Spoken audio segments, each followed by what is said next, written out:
Shalom, Romo, Suster, Bro dan Sis semua yang terkasih. Salam sehat dan salam sukacita. Berjumpa kembali dengan saya Vivi pada hari ke-13 di tahun 2023 ini dalam RHPS, Renungan Harian Pembawa Sukacita Paroki Santo Stefanus Cilacap. Renungan pada hari ini diambil dari Injil Markus bab 2 ayat 1 sampai 12 dengan judul perikop Orang lumpuh disembuhkan. Dan ayat yang berkesan buat saya adalah ayat 3 yang berbunyi, ada orang-orang datang membawa kepadanya seorang lumpuh, digotong oleh 4 orang.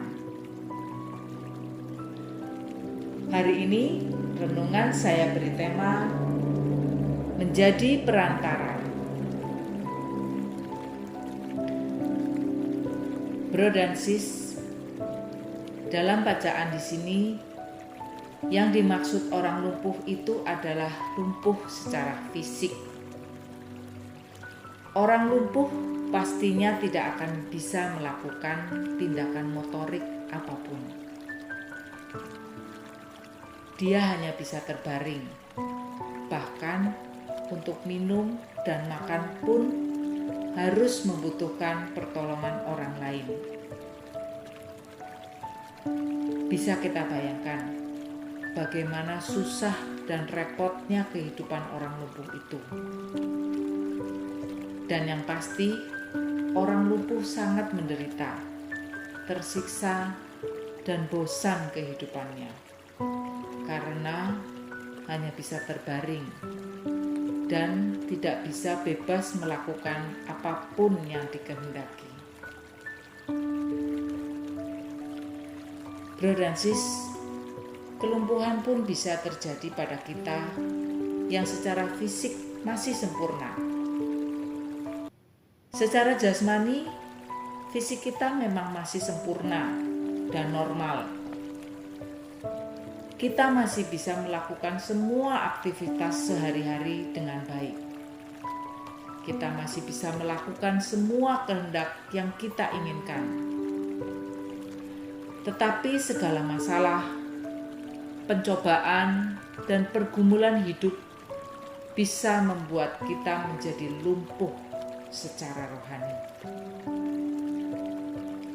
Permasalahan dan cobaan hidup yang berat seringkali membuat kita lemah.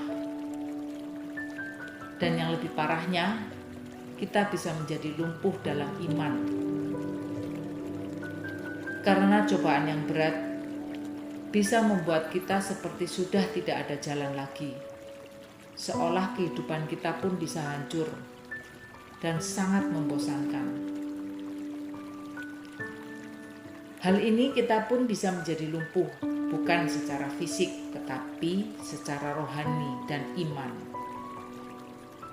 Saat seseorang mengalami kelumpuhan dalam rohani dan imannya, dia pun membutuhkan pertolongan orang lain untuk menggotong atau menolong dan membawa si lumpuh iman itu kepada Tuhan, agar Tuhan berkenan untuk menyembuhkannya.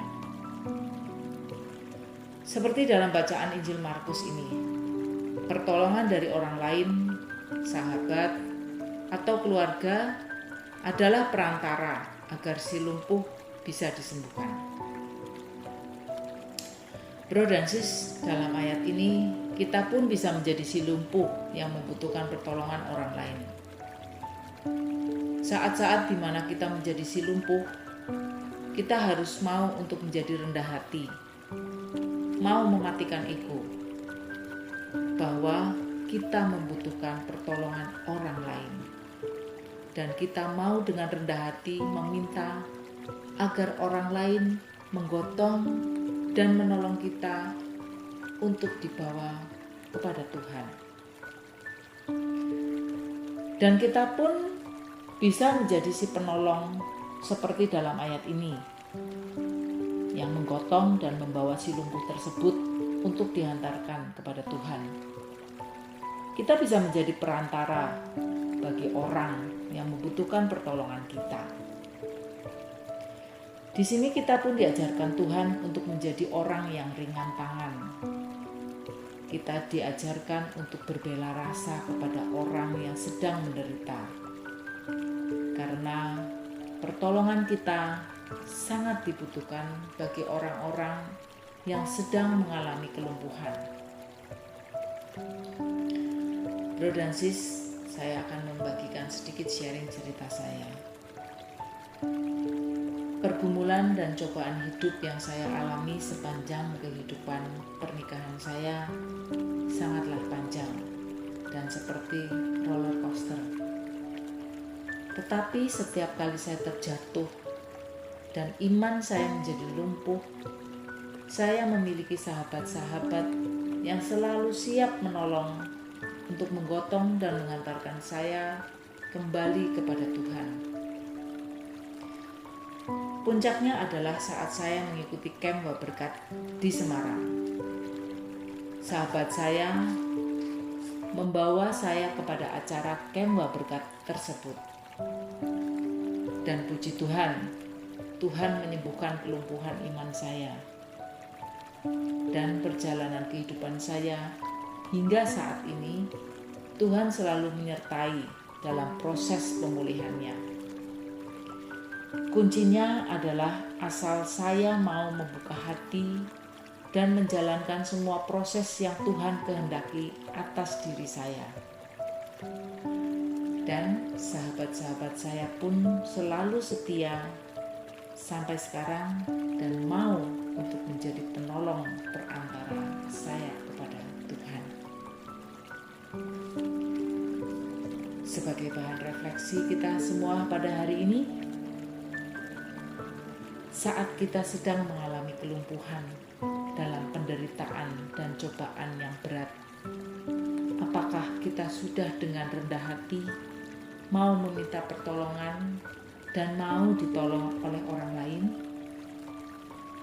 Dan sudahkah kita juga mau menjadi perantara dan penolong bagi orang lain untuk membawa orang lumpuh kepada Tuhan?